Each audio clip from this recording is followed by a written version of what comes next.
رب اشرح لی صدری ویسر لی امری واحلل عقدۃ من لسانی یفقہوا قولی رب یسر ولا تعسر وتمم بالخیر وبک نستعین آمین یا الہی آمین۔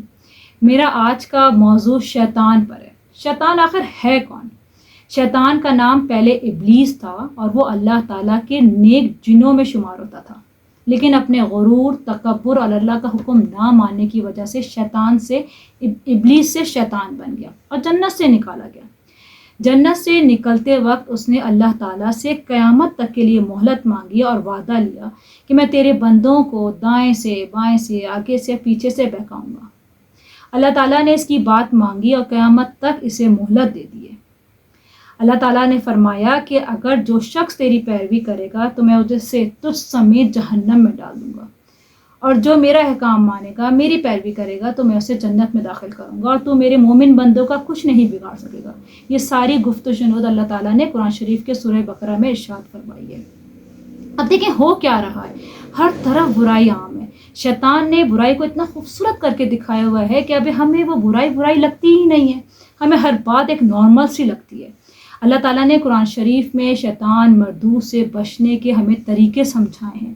سورۃ النحل کی آیت نمبر 98 میں اللہ تعالیٰ ارشاد فرماتا ہے فَإِذَا قَرَأْتَ الْقُرْآنَ فَاسْتَعِذْ بِاللَّهِ مِنَ الشَّيْطَانِ الرَّجِيمِ۔ تو جب آپ قرآن پڑھیں تو اللہ کی پناہ طلب کر لیا کریں۔ یعنی اللہ ہمیں حکم دے رہا ہے کہ قرآن شریف پڑھتے وقت اور کوئی بھی نیک کام شروع کرتے وقت ہمیں تعوذ ضرور سے پڑھ لینا چاہیے۔ اس سے کیا ہوتا ہے کہ شیطان ہم سے کوسوں دور ہو جاتا ہے۔ دیکھیں شیطان کا تو مقصد ہی یہی ہے نا کہ ہم قرآن کو سمجھ کے نہ پڑھیں۔ ابھی دیکھیں کیا ہو رہا ہے، نارملی ہر کوئی قرآن کو پڑھتا تو جا رہا ہے لیکن سمجھ کے کوئی بھی نہیں پڑھتا۔ یہ سارے شیطان کے کام ہیں، وہ چاہتا ہی نہیں کہ ہم قرآن کو سمجھ کے پڑھیں۔ اس کو یہ بات بہت اچھے سے معلوم ہے کہ اگر ہم نے اس کو سمجھ کے پڑھ لیا نا تو پھر ہم اس کے جال میں پھنسنے والے نہیں ہیں۔ اسی طرح جب بھی ہم کھانا کھانے لگیں تو ہمیں بسم اللہ پڑھنے کا حکم دیا گیا ہے کہ اس سے کیا ہوتا ہے کہ اگر کھانے میں کوئی ایسے زہریلے اثرات ہوتے ہیں تو بسم اللہ کی برکت سے وہ دور ہو جاتے ہیں۔ عقیدہ بھی اتنا پختہ ہونا چاہیے ہمارا۔ اسی طرح کپڑے وغیرہ بدل رہے ہیں، چینج کر رہے ہیں تو ہمیں بسم اللہ پڑھ لینی چاہیے کہ اس سے شیطان ہم سے بہت دور ہو جاتا ہے۔ ذرا تصور کریں کیا ہم کسی کے سامنے کپڑے چینج کرتے ہیں؟ نہیں نا۔ شیطان ہمارے ہر وقت کا ساتھی ہے، ہر وقت ہمارے ساتھ ہے، لیکن بسم اللہ پڑھ لینے کی برکت سے وہ ہم سے کوسوں دور ہو جاتا ہے۔ اسی طرح صبح شام اللہ تعالیٰ کا فرمان ہے کہ صبح شام اگر ہم 3 دفعہ تینوں کل کو پڑھ کے اپنے اوپر دم کر لیتے ہیں تو شیطان کے وار سے بچ جاتے ہیں، اس کی شر سے بچ جاتے ہیں۔ وہ جو ہماری برے خیالات اور برے وسوسے ڈال رہا ہوتا ہے نا، ان سب وار سے ہم بچ جاتے ہیں چاروں کل پڑھنے کی برکت سے۔ ہمارے پیارے نبی صلی اللہ علیہ وسلم رات کو 3 دفعہ تینوں کل پڑھ کے سویا کرتے تھے اور اپنے پر دم کرتے تھے کہ مجھے اللہ تعالیٰ شیطان کے وار سے محفوظ رکھے۔ دیکھیں قرآن شریف کے سورہ بقرہ میں آیت نمبر 201 میں اللہ تعالیٰ ارشاد فرماتے ہیں کہ شیطان کے نقش و قدم کی پیروی نہ کرو، وہ یقیناً تمہارا کھلا دشمن ہے۔ دیکھیں قرآن شریف میں اللہ تعالیٰ اتنے واضح طور پہ بتا رہا ہے کہ شیطان ہمارا دشمن ہے۔ دنیا میں اگر ہمارا کوئی دشمن ہوتا ہے جو ہر وقت ہمیں اپنی زبان سے یا اپنے رویے سے یا ہمیں ہاتھ سے اپنے کوئی تکلیف دیتا ہے تو کیا ہوتا ہے؟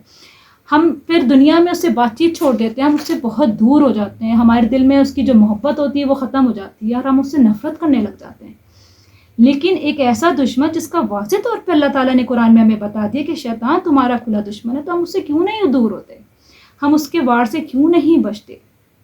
دیکھیں اکثر لوگوں کو ایک بات کہتے ہوئے سنا ہے کہ اگر اللہ چاہتا تو ہمیں ہدایت دے دیتا۔ اگر ایک مثال آپ کو دوں گی کہ کیا آپ کسی سے اپنے لیے زبردستی محبت یا عزت کروا سکتے ہیں؟ اگر فار ایگزامپل اگر آپ کسی کے روب کی وجہ سے، دبدبے کی وجہ سے اس سے اس کی عزت بھی کرنے لگ جائیں تو دل میں آپ اس چیز کے لیے راضی نہیں ہوتے۔ بالکل اسی طرح سے اللہ تعالیٰ چاہتا ہے کہ میری نعمتیں پہچانو اور میرے پاس خود چل کے آؤ۔ دین میں کوئی زبردستی نہیں ہے۔ دیکھیں اگر دنیا میں کوئی شخص ہمیں بہت محبت کرتا ہے، ہمارا بہت خیال رکھتا ہے، آئے دن ہمیں تحفے تحائف دیتے ہیں تو کیا ہوتا ہے؟ قدرتی ہمیں اس سے محبت ہو جاتی ہے، ہمیں اس کی طرف لگاؤ ہو جاتا ہے۔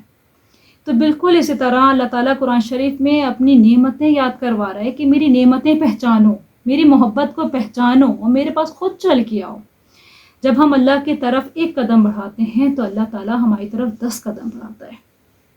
دیکھیں دنیا ایک آزمائش ہے، یہ ایک آزمائش ہے، ایک امتحان گاہ ہے۔ آخرت میں بس 2 ہی راستے ہیں، یا تو جنت یا دوزخ، اس کے درمیان کا کوئی بھی راستہ نہیں ہے۔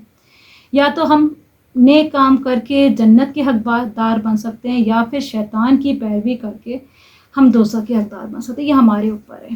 اللہ تعالیٰ ہمیں نیکی کی راہ پہ چلنے کی توفیق عطا فرمائے، شیطان کے وار سے بچا دے. اللہ تعالیٰ ہمیں ان تمام باتوں پہ عمل کرنے کی توفیق عطا فرما دے، قرآن کو پڑھنے کی توفیق عطا فرما دے. آمین ثم آمین.